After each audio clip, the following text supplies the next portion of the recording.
और नमस्कार, आप देख रहे हैं न्यूज़ वन इंडिया। मैं हूं आपके साथ अनन्या बेदी। बात करेंगे कानपुर देहात की खबर की।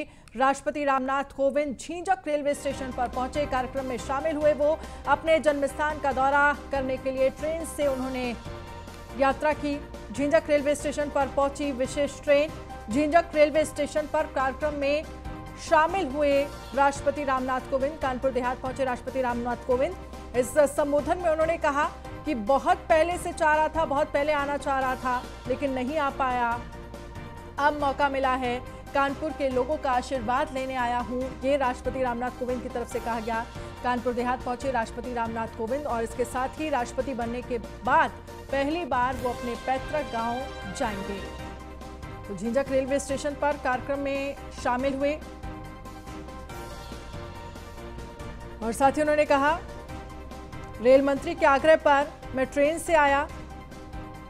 तो झींझक रेलवे स्टेशन पर पहुंची विशेष ट्रेन। झींझक रेलवे स्टेशन पर कार्यक्रम में शामिल हुए राष्ट्रपति रामनाथ कोविंद। 15 साल बाद किसी राष्ट्रपति की पहली ट्रेन यात्रा है ये। कानपुर देहात पहुंचे राष्ट्रपति रामनाथ कोविंद। तो झींझक रेलवे स्टेशन पर पहुंची विशेष ट्रेन। झींझक रेलवे स्टेशन पर कार्यक्रम में शामिल हुए। उन्होंने कहा, कानपुर के लोगों से आशीर्वाद लेने आया हूं। यहाँ की जो यादें हैं वो अमिट हैं। मेरी कर्म भूमि रही है, संघर्ष मैंने यहाँ पर किया है। ये तमाम चीजें राष्ट्रपति रामनाथ कोविंद कहते हुए नजर आए। झींझक रेलवे स्टेशन पर विशेष ट्रेन पहुंची।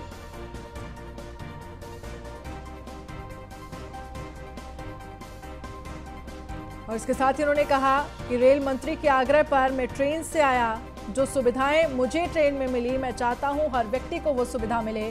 झींझक रेलवे स्टेशन पर पहुंची विशेष ट्रेन। तो झींझक रेलवे स्टेशन पर कार्यक्रम में शामिल हुए। 15 साल बाद किसी राष्ट्रपति की पहली ट्रेन यात्रा है ये।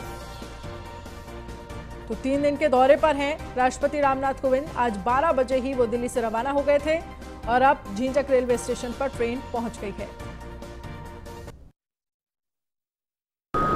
मैं चाहता हूं कि इस दौरान रेलवे ने बहुत विकास के कार्य किए हैं और सबसे बड़ा विकास का कार्य जो मैं सुनता था, आज मुझे देखने को भी मिला।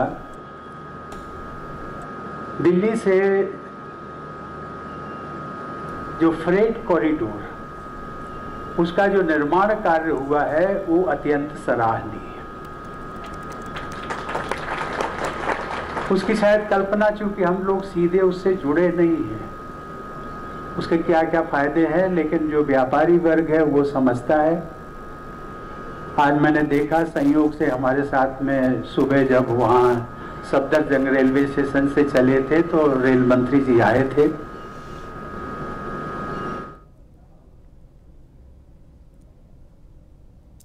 और रमन गुप्ता इस खबर पर ज्यादा जानकारी के लिए हमारे साथ लाइव जुड़ गए हैं। रमन, जानकारी आपके पास क्या है? झींझक में ट्रेन रुकी, वहां पर संबोधन उन्होंने किया। कानपुर ट्रेन कब तक पहुंचेगी? एंकर चल रुक जाओ जी। बिल्कुल आपको बताना चाहूंगा, इस वक्त मैं कानपुर के सेंट्रल स्टेशन पर ही खड़ा हूँ।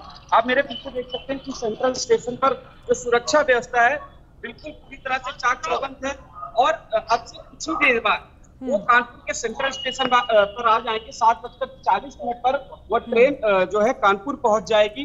सुरक्षा व्यवस्था की बात की जाए तो पूरी तरह से सुरक्षा व्यवस्था चाक चौबंद है। अंदर किसी को जाने की अनुमति नहीं है। पुलिस पूरी तरह से मौजूद है और किसी भी व्यक्ति को स्टेशन के अंदर जाने की अनुमति नहीं है। हालांकि राष्ट्रपति रामनाथ कोविंद का एक लगाव रहा है कानपुर से, इसीलिए उन्होंने कहा कि कानपुर वासियों को ट्रेन देने आया हूँ। तो कहीं ना कहीं जो उनका कानपुर का प्रेम है वो कहीं ना कहीं पूरी तरह से झलकता हुआ दिखाई पड़ा। हालांकि उन्होंने अभी कहा कि पीयूष गोयल जो रेल मंत्री, उनके आग्रह पर वो रेल से सफर कर रहे थे और अब से कुछ ही देर बाद वो कानपुर के सेंट्रल स्टेशन पहुंचेंगे। सेंट्रल स्टेशन के बाद वो सीधे कानपुर के सर्किट हाउस जाएंगे, जहां पर वो विश्राम करेंगे। उसके बाद कल उनका कई लोगों से मिलने का समय है वो आ चुका है और अपने कुछ जो पुराने उनके साथी हैं, जो उनके बचपन के साथी, उनसे भी मुलाकात करेंगे। अपने पार्टी के विधायक, सांसद, मंत्रियों से भी मुलाकात करेंगे और कुछ कानपुर के समाज सेवियों से भी बात करेंगे। तो कहीं ना कहीं इनका तीन दिन वो कानपुर में रहेंगे, ये कानपुर के लिए बड़ी अहम होगा। जी बिल्कुल। और इसके साथ ही उन्होंने कहा कि कानपुर के लोगों का आशीर्वाद लेने आ रहा हूं और सीधी तस्वीरें हम आपको दिखा रहे हैं जैसा कि मैंने आपको जहां पर ट्रेन पहुंच गई है। राष्ट्रपति रामनाथ कोविंद कानपुर पहुंच गए हैं। सीधी तस्वीरें हम आपको दिखा रहे हैं। पहले वो झींझक में रुके, वहां पर एक संबोधन किया जिसमें उन्होंने कहा कि कानपुर के लोगों से आशीर्वाद लेने आया हूं, मेरी कर्मभूमि रही है, बहुत संघर्ष किया है मैंने यहाँ पर और यहाँ की जो यादें हैं वो अमिट हैं। अब तस्वीरें हम आपको कानपुर स्टेशन की दिखा रहे हैं। रमन हमारे साथ, हमारे संवाददाता बने हुए हैं। रमन, तस्वीरें हम देख रहे हैं, ट्रेन कानपुर स्टेशन पहुंच गई है, राष्ट्रपति रामनाथ कोविंद कानपुर स्टेशन पहुंच गए हैं। आपके पास से क्या कुछ अपडेट है? जी बिल्कुल, अभी अभी उनकी जो ट्रेन है वो कानपुर सेंट्रल स्टेशन पहुंच चुकी है। फिलहाल अभी वो ट्रेन के अंदर ही है। चाक जो व्यवस्था है वो पूरी तरह से चाक चौबंद है। अभी वो सीधे सेंट्रल स्टेशन पर उतरेंगे के बाद सीधे सर्किट हाउस जाएंगे। फिलहाल अभी वो ट्रेन के अंदर ही है, कुछ देर में बाहर निकल के फिर सीधे सर्किट हाउस जाएंगे। और ठीक है, सीधी तस्वीरें हम आपको दिखा रहे हैं। राष्ट्रपति रामनाथ कोविंद यहाँ पर स्टेशन पहुंच गए हैं, वो ट्रेन से बाहर आ गए हैं। उनकी फैमिली, उनकी वाइफ, उनकी बेटी साथ में मौजूद हैं और पूरा एक प्रोटोकॉल यहाँ पर हम देख सकते हैं जहाँ पर सुरक्षा के चाक चौबंद इंतजाम किए गए हैं। राष्ट्रपति रामनाथ कोविंद का ये कानपुर का दौरा, 3 दिन का ये दौरा अपने आप में बेहद खास हो जा रहा है। आप देख सकते हैं यहाँ पर तमाम लोग भी यहाँ पर मौजूद हैं। ये तस्वीरें राष्ट्रपति रामनाथ कोविंद कानपुर पहुंच गए हैं, बड़ी खबर आपको दिखा रहे हैं। और इसके साथ ही हमारे साथ हमारे संवाददाता रमन बने हुए हैं। रमन, जिस तरह से आपने बताया, ठीक है, तस्वीरें हम लगातार दिखा रहे हैं आपको। राष्ट्रपति रामनाथ कोविंद यहाँ पर, तमाम पुलिसकर्मी भी मौजूद हैं, लोगों का अभिवादन स्वीकार करते हुए राष्ट्रपति रामनाथ कोविंद। आप देखिए बड़ी संख्या में यहाँ पर लोग मौजूद हैं। हालांकि सुरक्षा के चाक चौबंद इंतजाम किए गए हैं और ये तस्वीरें हम आपको दिखा रहे हैं। सीधी तस्वीरें, न्यूज़ वन इंडिया एक्सक्लूसिव तस्वीरें आपको दिखा रहा है। कानपुर सेंट्रल रेलवे स्टेशन पर पहुंच गई है ट्रेन। राष्ट्रपति रामनाथ कोविंद भी और उनकी फैमिली, उनकी बेटी उनके साथ मौजूद हैं। तो तस्वीरें हम आपको दिखा रहे हैं। राष्ट्रपति रामनाथ कोविंद कानपुर फिलहाल पहुंच गए हैं। 3 दिन का दौरा है, अपने आप में खास है। ये जिस तरह से जानकारी मिल पा रही है, सीधे यहां से सर्किट हाउस जाएंगे, वहां थोड़ा विश्राम करेंगे और उसके बाद कल से एक शेड्यूल शुरू होगा जिसमें वो लोगों से, तमाम समाज सेवियों से बातचीत करेंगे। रमन हमारे साथ बने हुए हैं। और अच्छा है, आज मैं थोड़ी देर के लिए जैसे यहाँ रुका उसी प्रकार से झींझक भी रुका, लेकिन मैं प्रतीक्षा की बात कर रहा था। सही मायने में प्रतीक्षा अपने घर पहुंचने की। ये कानपुर देहात मेरा घर है। भले परौख में मेरी जन्मस्थली रही हो, लेकिन परौख हो, खानपुर में माध्यमिक शिक्षा पाई हो, झींझक में शिक्षा पाई हो, वहाँ से उस रास्ते से निकल करके रूरा और ये डेरापुर, अकबरपुर, ये होते हुए कानपुर से फिर दिल्ली पहुँच गया वकालत करने के लिए। वहाँ से फिर वापस आ गया, घाटमपुर का लोकसभा भी चुनाव भी लड़ लिया, फिर राज्यसभा पहुँच गया और ये क्रम चलता रहा। और उसके पश्चात धीरे धीरे पटना राजभवन पहुँच गया और पटना राजभवन से राष्ट्रपति भवन पहुँच गया।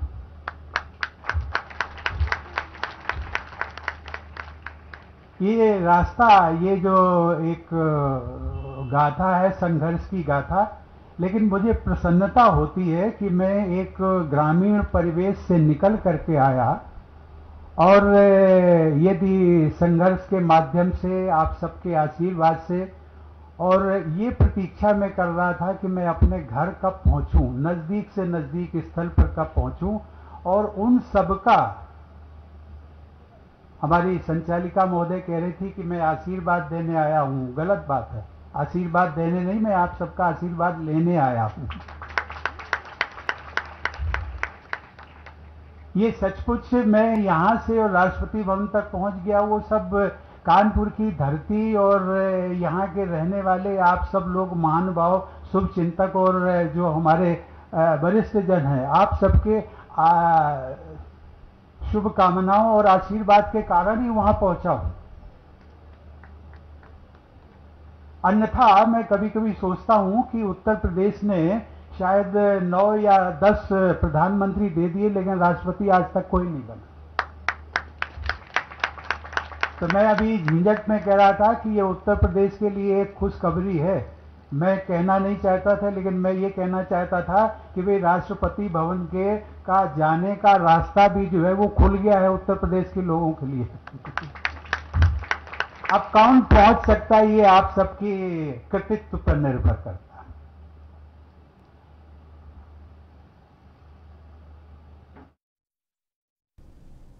तो माफ कीजिएगा, तस्वीरें हम आपको रूरा स्टेशन की दिखा रहे थे। पहले झींझक रुकी राष्ट्रपति रामनाथ कोविंद की ट्रेन और अब रूरा में वो संबोधित कर रहे थे, जहां उन्होंने कहा कि एक लंबे संघर्ष की कहानी है, कानपुर के लोगों का आशीर्वाद लेने आया हूं और यहां से जब ट्रेन चलेगी तो कानपुर पहुंचेगी। धर्मांतरण मामले से जुड़ी सबसे बड़ी खबर आपको दिखा रहे हैं। धर्मांतरण मामले में ईडी ने दर्ज किया केस। ईडी ने मनी लॉन्ड्रिंग का दर्ज किया है केस। यूपी एटीएस से मामले से जुड़ी एफआईआर मांगी गई है। तो इस पूरे मामले को लेकर ईडी ने मनी लॉन्ड्रिंग का केस दर्ज किया है और इस मामले को लेकर यूपी एटीएस से एफआईआर की कॉपी मांगी गई है, एफआईआर मांगी गई है। धर्मांतरण मामले से जुड़ी है सबसे बड़ी खबर आपको दिखा रहे हैं। तो ईडी ने मनी लॉन्ड्रिंग का दर्ज किया है केस। यूपी एटीएस से मामले से जुड़ी एफआईआर मांगी गई है।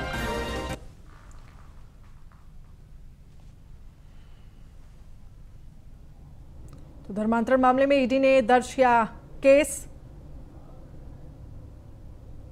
धर्मांतरण मामले में उमर के कबूलनामे के बाद ईडी ने मनी लॉन्ड्रिंग का केस दर्ज कर जांच शुरू कर दी है। वहीं इस मामले पर न्यूज़ वन इंडिया ने यूपी के एसीएस होम अवनीश अवस्थी से एक्सक्लूसिव बातचीत की। इस दौरान अवनीश अवस्थी ने बताया कि यूपी एटीएस ने ईडी से के साथ सारी जानकारियां साझा की हैं और क्या कुछ कहा उन्होंने, सुनाते हैं आपको। हमारे साथ है अपर मुख्य सचिव गृह अवनीश अवस्थी सर, जिस तरीके से एक मामला धर्मांतरण का सामने आया है, एक बड़ा नेक्सस खुलासा हुआ, किस तरीके से इसको देखते हैं सर? देखिए, ये एटीएस ने, यूपी एटीएस ने इस कार्य को किया है। 2 लोगों को गिरफ्तार करके अभी पुलिस कस्टडी रिमांड ली है। माननीय मुख्यमंत्री जी ने इसको बहुत गंभीरता से लेते हुए एटीएस को, एसटीएफ को, इंटेलिजेंस को और जो इनको कहा है कि सब लोग एज अ टीम पूरा काम करें। इस पर बहुत मेहनत करने की ज़रूरत है क्योंकि इसमें बहुत ज़्यादा जो है डेप्थ पर जाने की ज़रूरत है। इंटरनेशनल फंडिंग की बात है, अकाउंट्स को चेक करने की बात है, फाइनेंशियल डीलिंग्स को चेक करने की बात है, अलग अलग परिवार हैं उनके यहाँ जाकर इन्वेस्टिगेट करने की बात है। सभी को जो है कहा है कि बहुत मजबूती से इस कार्य को करें, सेंट्रल एजेंसीज का सहयोग ले और सहयोग दें। तो ये सब भी करने की कार्रवाई की जा रही है। लगभग 450 लोगों का तो डॉक्यूमेंटेशन आ गया है। धर्मांतरण के बारे में आपको मालूम है, मुख्यमंत्री जी के मार्गदर्शन में धर्मांतरण का पहला एक्ट यूपी लाया था और उसमें ये प्रोविज़न है, यदि किसी को लोभ लालच से भी या धनराशि देकर जो है धर्मांतरण यदि कराया जाता है तो वो भी इलीगल है। तो इन सब चीज़ों की जांच पड़ताल हो रही है और कार्रवाई की जाएगी। सर, आपने कि नंबर और मेल भी जारी किया है, तो बहुत सारा इनपुट भी उसमें आया होगा, तो कुछ ऐसी चीज़ मिली है सर? अब इसमें तो ऑब्वियसली सबकी जांच पड़ताल हो रही है, परतें खोली जा रही हैं। अभी तो नंबर जारी किया गया, लोगों को किसी को कुछ इनपुट देना है तो दे सकते हैं। अभी जांच पड़ताल जारी है, बहुत कहना जल्दी उचित नहीं होगा कि क्या कार्रवाई अभी चल रही है। ईडी को भी रिपोर्ट भेजी है एटीएस ने सर, वहाँ से भी कुछ चीज़ें निकलकर सामने आई हैं। ईडी बहुत मजबूत एजेंसी है, वो पूरे देश में जो है इस तरह की चीज़ों को जांच पड़ताल करती है, फाइनेंशियल लिंक्स भी जो है क्लियर करती है।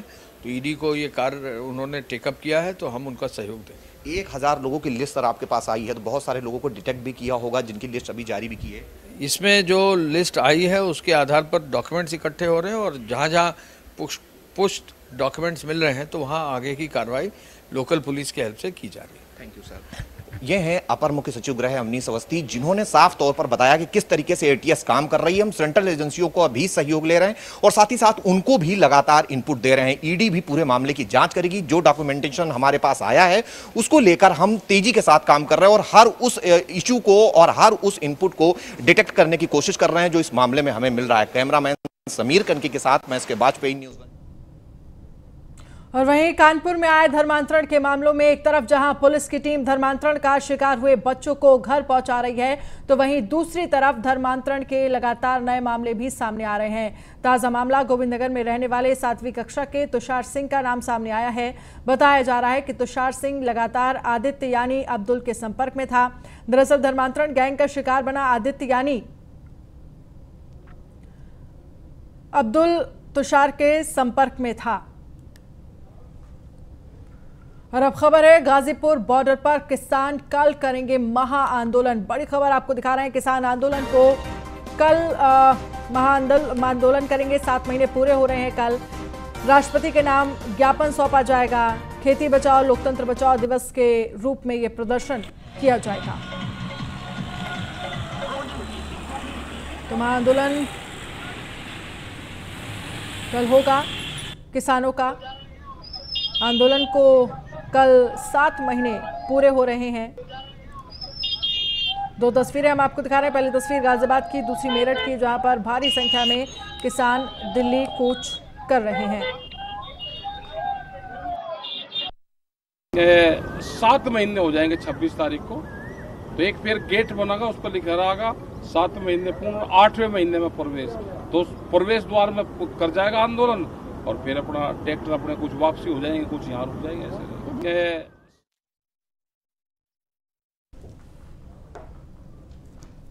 और वहीं किसान आंदोलन के 7 महीने पूरे होने पर किसान यूनियन के राष्ट्रीय अध्यक्ष नरेश टिकैत बड़ी संख्या में किसानों के साथ दिल्ली बॉर्डर पर पहुंचे। किसान बिल के विरोध में यूपी बॉर्डर पर बैठे हुए किसानों का समर्थन करने के लिए नरेश टिकैत हमारे साथ हैं। तो नरेश टिकैत जो है बॉर्डर जा रहे हैं, बड़ी संख्या में उनके साथ में किसान है, उनसे जाने थे।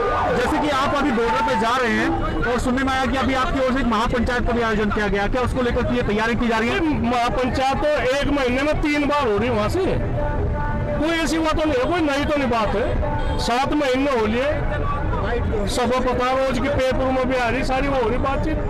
सरकार की जो गलत नीतियां है, इन्होंने इस तरह की नौबत बना दी। तो किसान की क्या खता है इसमें, हमें समझ में नहीं आ रहा। ये बदला, सारा बदला किसानों से ही लिया जा रहा। अच्छा, किसान यदि किसानों की बात करें, वार्ता की बात करें, तो सरकार भी चाहती कि बात हो, मामला जो है ये मसला जो निपट जाए। तो ऐसी क्या अड़चने आ रही है कि आपकी बातचीत नहीं हो पा रही है? नहीं, हमें तो कोई कोई मध्यस्थ तो करे भाई, बात तो करे कोई। हम तो वासी बैठे, हम तो बातचीत के लिए तैयार है, हमेशा हमारे दरवाजे खुले बातचीत के लिए। लगभग 9 महीने बाद यदि बात करें तो उत्तर प्रदेश में विधानसभा चुनाव होने हैं, तो क्या यदि बात करें आपके धरने को लेकर तो क्या इसका फर्क पड़ेगा? नहीं, अगर बातचीत हो तो अच्छा रहे, अच्छा रिजल्ट निकलेगा। जब बढ़िया बातचीत हो तो आगे आदमी की सोच विचार की बात है। पर फिलहाल अच्छे लक्षण नहीं है सरकार के। यदि विधानसभा चुनाव की बात करें तो क्या आने वाले चुनावों में जो किसान, जो आपका जो संगठन है, क्या वो कोई अहम भूमिका निभाएगा? एक तो बताओ, जब किसी के साथ लड़ाई हो रही, रोड़ा हो रहा, तो उसमें कोई उनके लिए क्या वो कर सके हम?